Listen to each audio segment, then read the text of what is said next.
Hello everybody, Road Warrior 627 here, and welcome back to another Thoroughbred Racing preview. This is the second of the four for the Belmont Stakes Racing Festival. A couple hours ago, you probably saw that the Belmont Stakes main preview is out. We didn't say much, and we took an hour and 20 minutes to do it, but you're not going to miss anything in there. We covered it all. And now we're going to have the three previews for the 3 days of the Belmont Stakes Racing Festival. And that starts on Thursday at 3:05. It's a sunset racing card. No, it's not twilight racing, despite what the New York Racing Association says. It is sunset racing, as it always used to be, with the 3 o'clock first post. And we've got a nice 9-race card. The problem is, everybody, it's raining right now on Tuesday night when we're recording this video, and it's supposed to rain again Wednesday into Thursday. This whole card might come off the turf, or at least some of it, and that's really bad. And they're probably, if it comes off the turf at all, they're probably going to take off the 5th race, which to me is the most interesting race of the entire weekend that I've seen so far. So that would suck. What we're going to do here, I decided we are going to handicap these races as if they're going to be on the turf, because if they're going to be on the dirt, first of all, I know this sounds lazy, but it's too much work for us. We've got very busy lives. And number two, the races are going to get ruined. There's not going to be that much value. You'll be able to figure it out on your own. Who knows if you'll even get anything from us anyway. So, the point is, we're going to go through these 9 races. I've got 3 guests, 3 of the 4 who were just on the Belmont Stakes preview when we were recording it an hour ago. We've got Jack Sargent Racing Rundown. Back again. Hello. We've got Sammy Roseman. I'm back. And we got Dennis Trusty. Yay!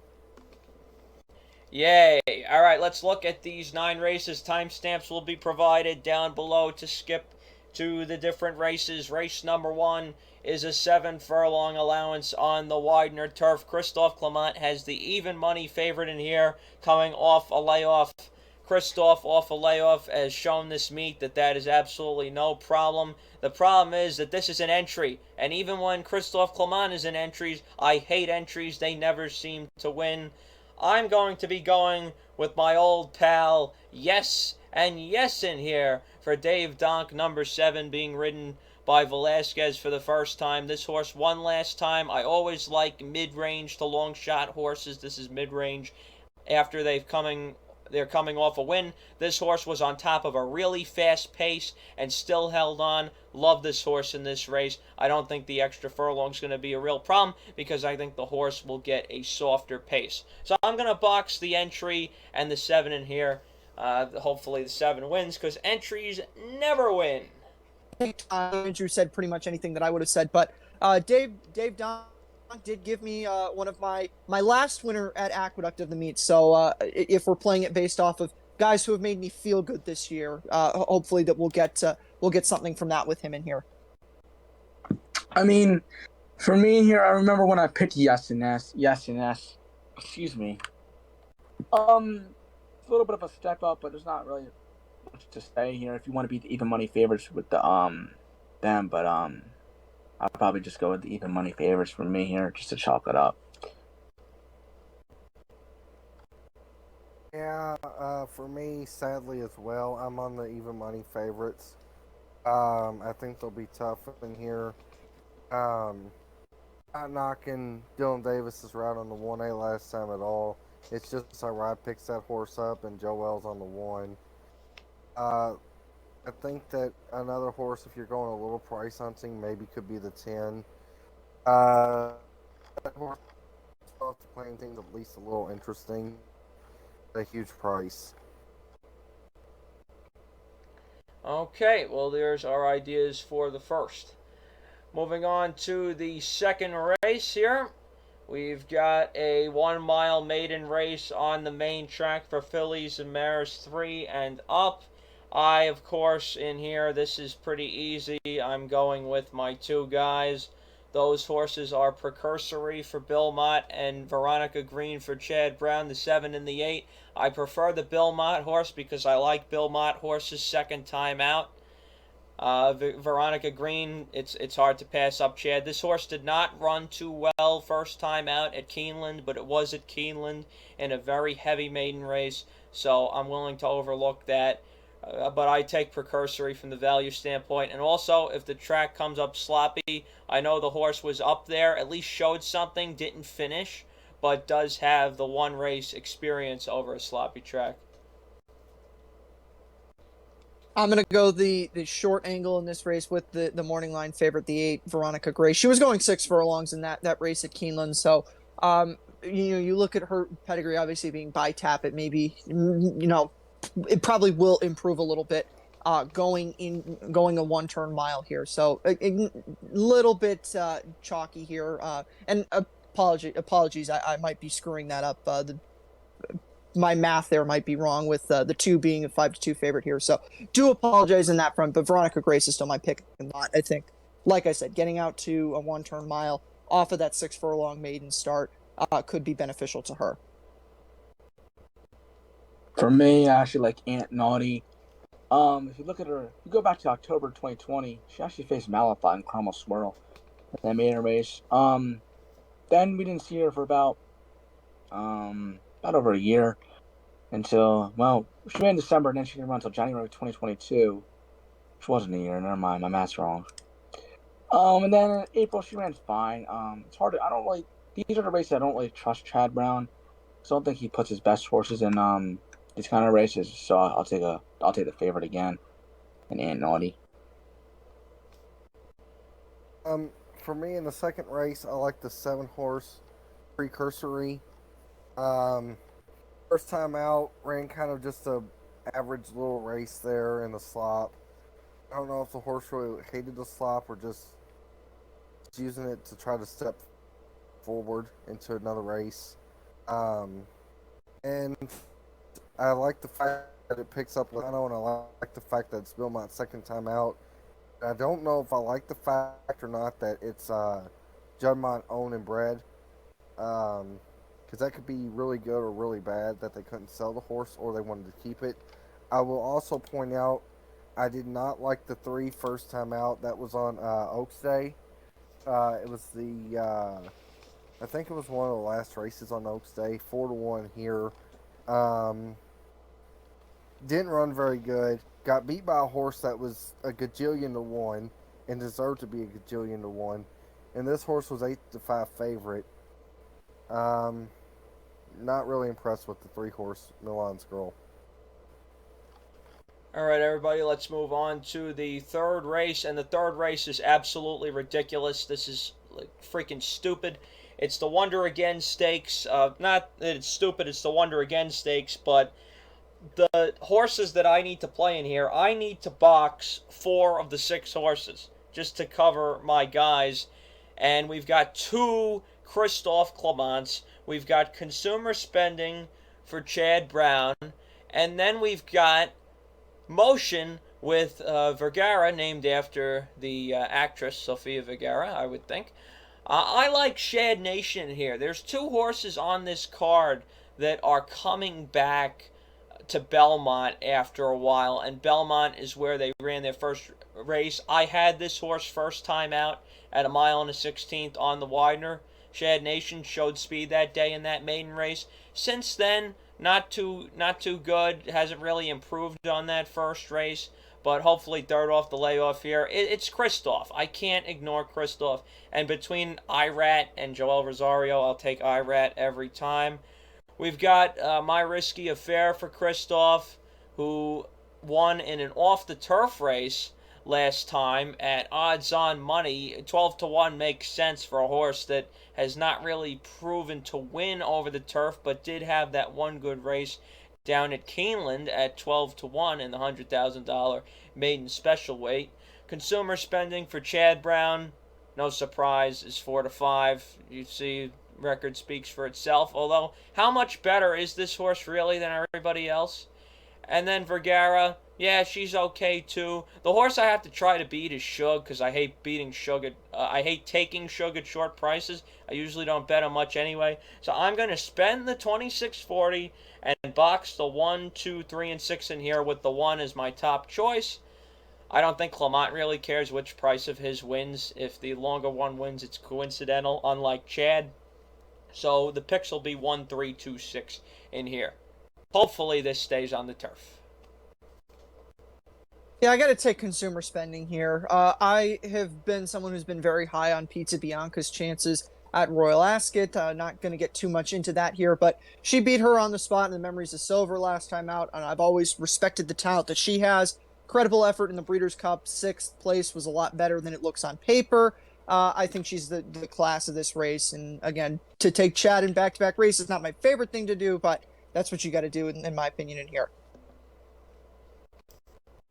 I'm with you. I'm with you, Jack. Consumer spending. I hate to go chalk in 3 straight races, but she comes off the layoff and beats Pizza Bianca, who came back to win the Hilltop very easily. I mean, I do like how he keep Manny Franco on. Manny Franco's been riding a lot of his horses and been riding them well, so he earns his opportunity. I mean, this horse is not going to be 4 to 5. I say actually it might be 4 to 5, maybe 3 to 5, around there in that range. Clement at 12 to 1 is a little interesting, but I can't trust that horse off that one effort on the sloppy track. But the race before was pretty good. So if you want some value, My Risk Affair is definitely probably the value in this race for sure at 12 to 1. But that won't hold. I'd probably say like 7 to 1 you'll get on her. Yeah, for me in this race, I'm taking Vergara. Because Pizza Bianca didn't have to win $100,000 stakes at Aqueduct, the Memories of Silver Stakes. She didn't have to win it. It was a $100,000 race, and everybody knew she was good. Air Brown's horse had to be fully cranked to win that race to know if his horse was actually that good, or, you know, just a notch below what she should be running against. Then in the Hilltop, I believe Pizza Bianca was more cranked up on this day. Even though the figures came back slower, it just looked like that horse was more primed for the Preakness Day stakes and all that other stuff versus the race in Aqueduct. So for the 6 getting beat by a length and 3/4 to what I believe was a fully cranked Breeders' Cup winner versus the 3 being fully cranked against probably a horse that won a Breeders' Cup, I would much rather go to the 6 than the 3. And that is a crazy edition of the Wonder again. The 4th race has to be the funniest race on the entire card because there is one story in this race and it's on the outside. This is a 6.5 furlong maiden on the main track. Look at this. We've got Asymmetric for Chad Brown, who I guess is the morning line favorite at 5 to 2. And we've got a first-time starter just to his outside for Chad Summers, named the Other Chad. Of course, the Other Chad probably in this case means Chad Summers, but all of us bettors know we like the Other Chad Brown. But in this case, I'm going to take the firster, the Other Chad, over Chad Brown. This is too perfect. I have to do it. There's one other firster in the race. Everybody knows I love firsters, and that is Compromiser for Bruce Grossman, who is 50 to 1. I played a Bruce Grossman horse once in my career. The horse won at Aqueduct and then got taken down, so I can never play Bruce Grossman again in my life. 11-10 for me. Sorry, couldn't get unmuted there. The horse I'm going to take in here is Sinful Dancer, the one horse for 9 to 2 right now, second choice. Sinful Dancer has been in the money in his last 4 starts, and the last 4 starts he's been running against some pretty credible competition. He lost to American Revolution in a maiden race back on June 20th of last year.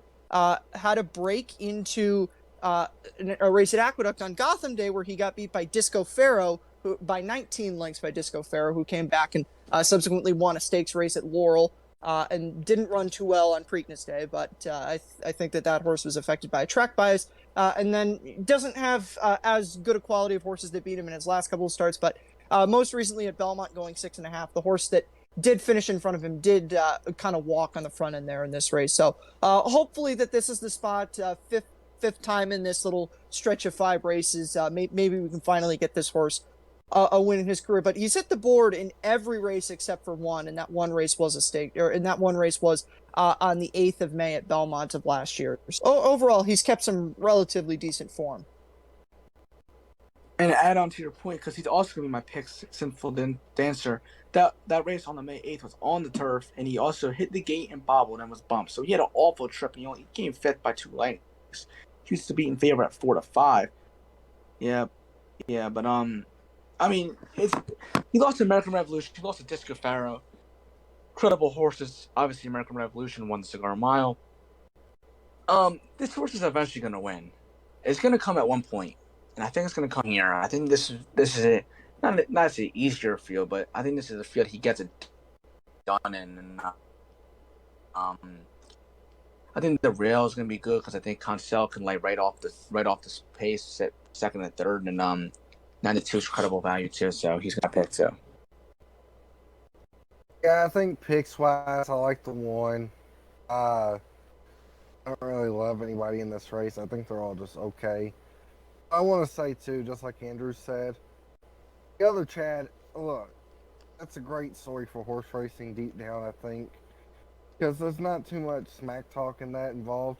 And you pick up Luis Saez, who is the other rider that Chad doesn't use as much, so it's kind of like, it's everybody who's the other here. It's like a nod and a wink to that, I think.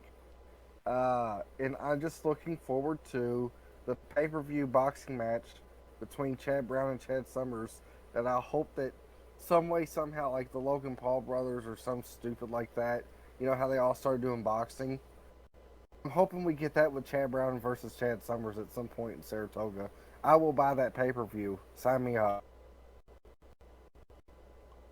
And I know you hate workouts, Jack, but this horse's last 2 workouts are legit. I think this horse is ready to run, and I don't think anybody in this field is that good. So that's why everybody knows I love Firster's. Going to go with the Firster here to beat Chad. The name is just a bonus.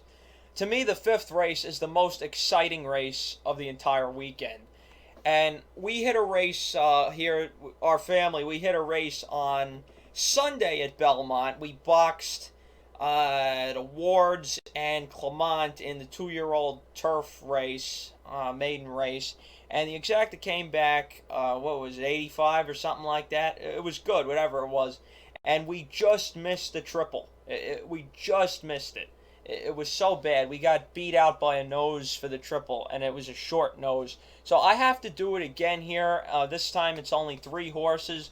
2, 3, and 6. They are short prices this time. I'm going to play Clemont to win, because I think at the end of the day, Clemont's horse will probably be a bigger price than both. Well, actually, on the morning line, they are. Okay, so they might be the 3 favorites on the morning line, so I'm probably going to have to box these a little heavier, probably a $2 exacta box and a $1 triple box. This is my strongest opinion on the entire weekend. And if there is a situation where they come off the turf, this is probably the first race that comes off the turf, because it's a 2-year-old race and horses that have barely run.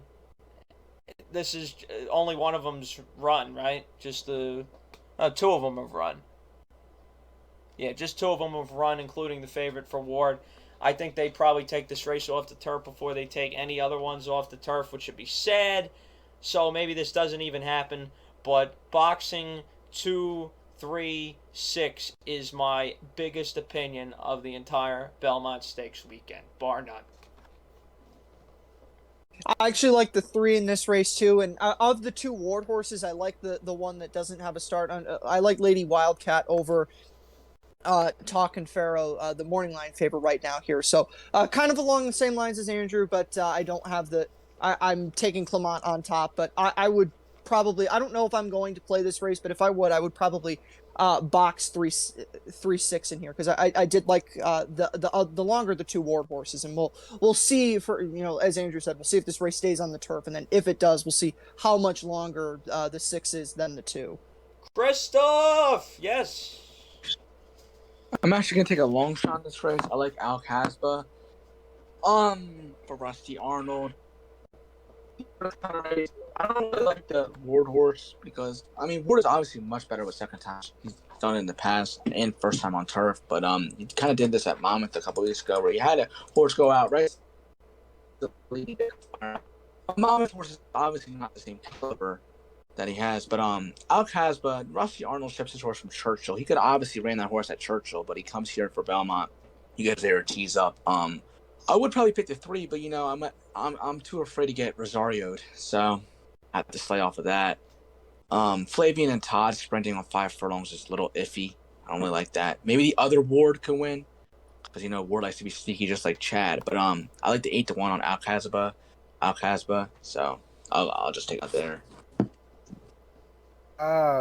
Some insight from me. I was told, and it's been proven, I think, this meet at Churchill, and it started off at Keeneland a little bit. I was told that Rusty Arnold has the best 2-year-olds in Kentucky, and I think that his record, I don't know what his record is. I know he won 2 2-year-old races in one day at Churchill, and then he turned around and had another 2-year-old that ran like second by like a nose day. So from what I've been told, I think this Rusty Arnold horse, not him himself, just knowing that Rusty Arnold has some good 2-year-olds in this barn. So, only other horse I'll even touch on is, I think the 6 was supposed to go over to Royal Ascot, but I'm guessing she got hurt, or I'm guessing there was a setback somewhere in there, or something. I'm guessing something happened to where Wesley Ward didn't like the way she was training, or just the horse isn't as good. But I think there was plans for that horse to go to Ascot or do some major running over in Europe. Okay, so that's the crazy 2-year-old race. Now we're going to move on to another 2-year-old race. We've got 2 2-year-old stakes races on the dirt. They are basically carbon copies of each other, one for the fillies and one for the colts. This one's for the fillies. It's the Astoria. I have absolutely zero opinion in this race whatsoever. I'm going to let you guys talk. I'm not betting this race at all. I'm going to take. I just was looking at this, so I might be a little bit, because I kind of sped through this, but I'm not really seeing that there's too much speed in here outside of the 5-horse Girl By, and Girl By is coming out of a 6.5 length victory in a baby race at Gulfstream, going 5.5 furlongs. She won that by 6.5 lengths, and I'm not really seeing a whole ton of other speed in here, so I'm going to play that angle and hope that maybe she replicates that race that she had at Gulfstream, going the same distance. We'll see how that plays out. It was 4.5, Jack. Oh, it was 4.5. Okay. Thank you for catching me on that. Still, same idea. That time was very fast too.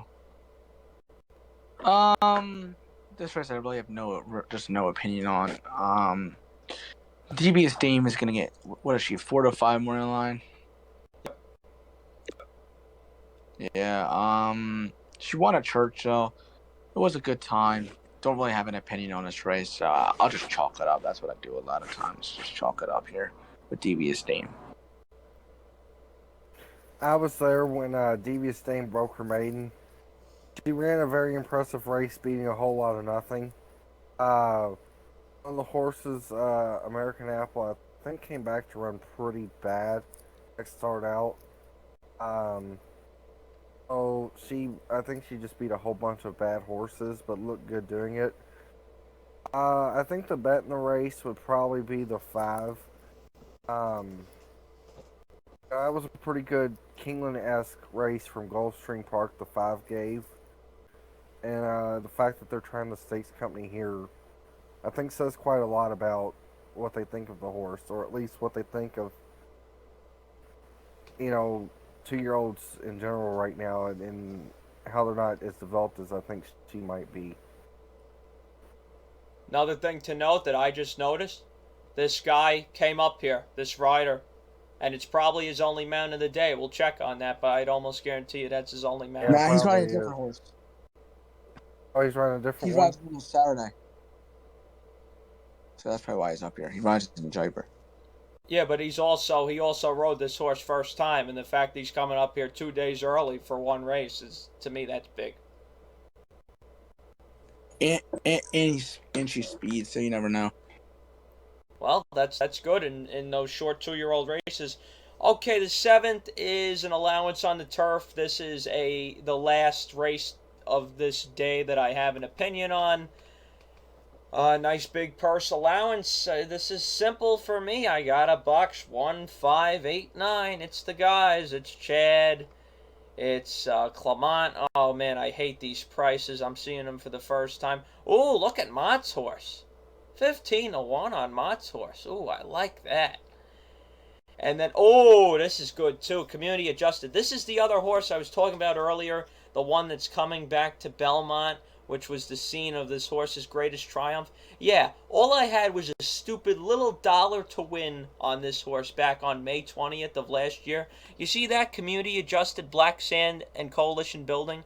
That was a Christoph Chad triple, and I didn't play it because there were 4 horses in the race and I didn't spend the extra $12. Yep, I was that stupid. Not making the mistake this time. If I pick anyone on top, I hope community adjusted sits closer to the pace than the horse has been recently. Hopefully, the thing is, IRAD's rode the last race and was sitting a little bit too far behind. Hopefully that doesn't happen again. I hope Christoph learned the lesson there, and then I'm just going to use the other guys. And you might say, Andrew, Road Warrior, you're not doing any handicapping. You're just picking names. You're picking trainers. Well, these are the guys who make me money, and my ROI this year, this is the first year ever that I've been throwing out the majority of the past performances, and it's the first year I'm up hundreds of dollars approaching the halfway point of the year. It's working, so I got to stick with it. Hey, Andrew, can you do me a favor real quick, by the way? Yeah. Give me the best New York accent 7 horse. Now you just can't leave? Sorry, I had to. I didn't even try. Oh, well, try harder this time. Okay, well, let's pretend I've got you cornered in the subway station, and I'm holding a gun against your head. Now you can't leave. I liked it better the first time, but still, that's funny. You like this horse, Dennis? Oh God, no! I just like the name and that's your New York accent type. Oh, it blends in well with the mafia situation up there. All right, well, I guess I'll go next now. And I actually tried to look for this in my phone, and I unfortunately couldn't find this. But Andrew, first of all, I can't believe we're pushing 2 months on this. But if you remember back to our Aqueduct live stream, when we live streamed the full card for Aqueduct, I think I picked the 5 in this race, Alara, in that race 4 at Aqueduct on Wood Memorial Day. I can't remember though, and I can't go back and check because I don't have the sheet of paper with me. But second time US for this horse. I love the angle second time US after a credible enough first start in the US. So I'm going to do that and just hope that A, the race doesn't come off the turf, and B, hope that Chad Pratt takes more money in here. You're absolutely right, Jack. And actually, the 5 and the 8 are coming out of the exact same race. That was the race that was won by Giggle Factory when they let Dylan Davis walk on the front end. So yes, I remember exactly what you're talking about. Yep. Look at those look at those fractions, people. 1/16 for 3/4, going a mile and 16. 1/16. And one other thing to add, I think it might also be a tad beneficial getting about a mile, getting out to a mile and an eighth here. But certainly they let Giggle Factory go on a nice little stroll in the park in that Aqueduct allowance race. So hopefully that doesn't happen this time, and the other things that I mentioned about this. Andrew, you reminded me about community adjusted, and one thing about me is I always like to pick past horses I pick. Community adjusted. She ran on Derby Day. I actually picked her that day. She lost to a horse named Lady Rockstar, who won on Sunday again at Belmont. Well, she won again, but this time at Belmont for Walsh. Walsh won there. Definitely will be in Stakes Company next time. This horse was off the layoff.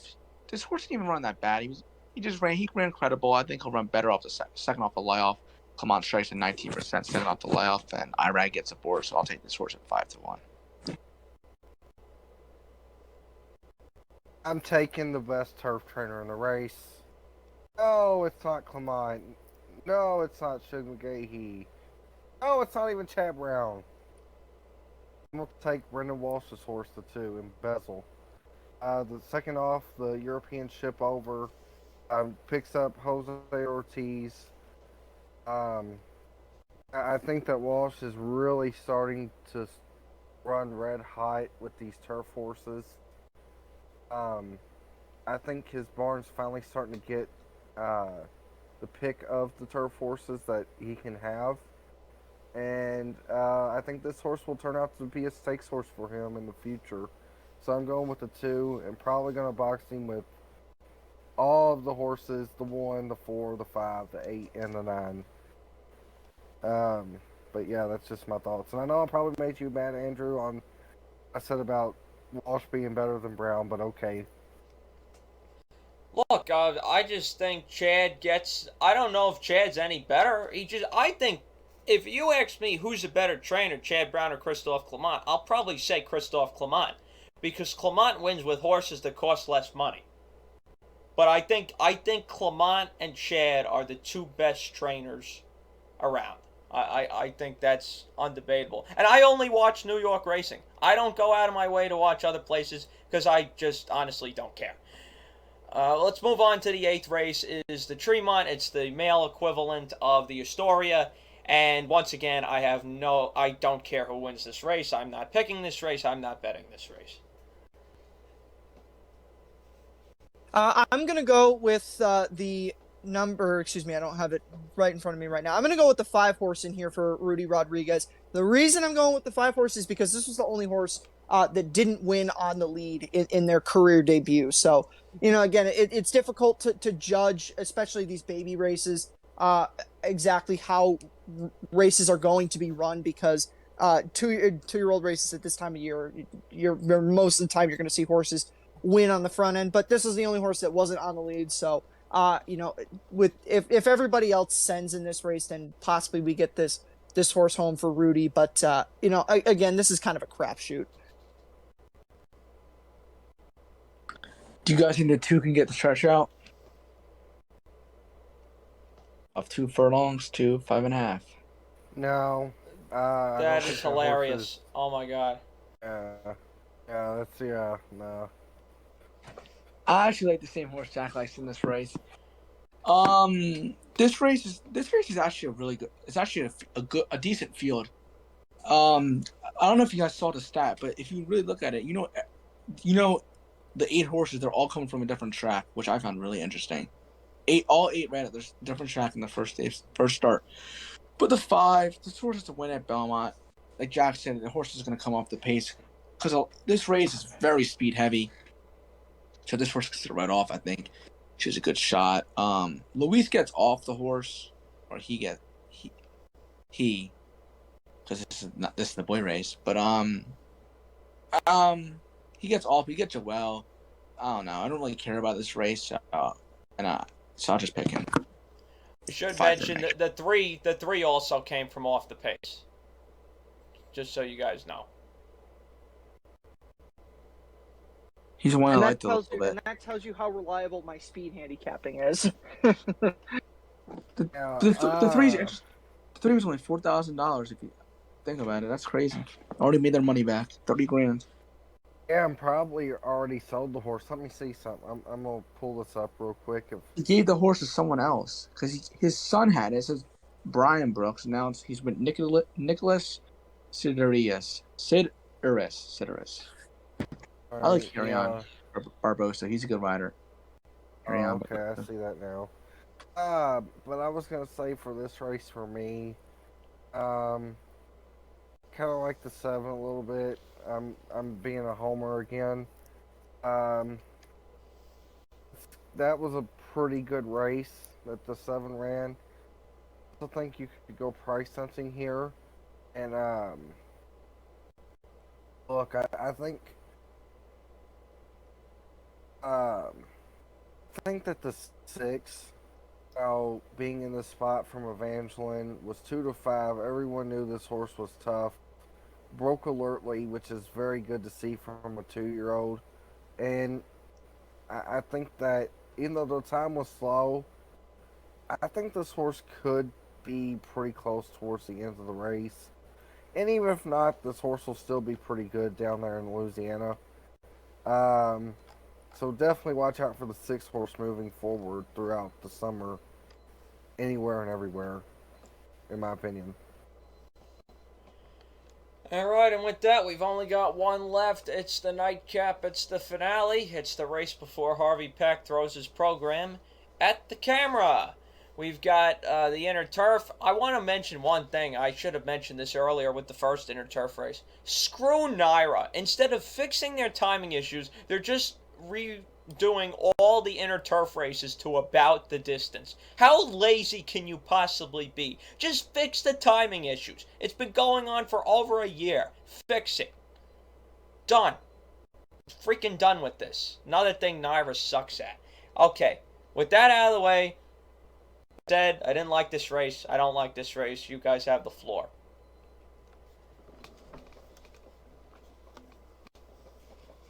All right, I'm going to be a homer here with this, and this is not a homer angle for me, but this is a homer angle for Racing Rundown.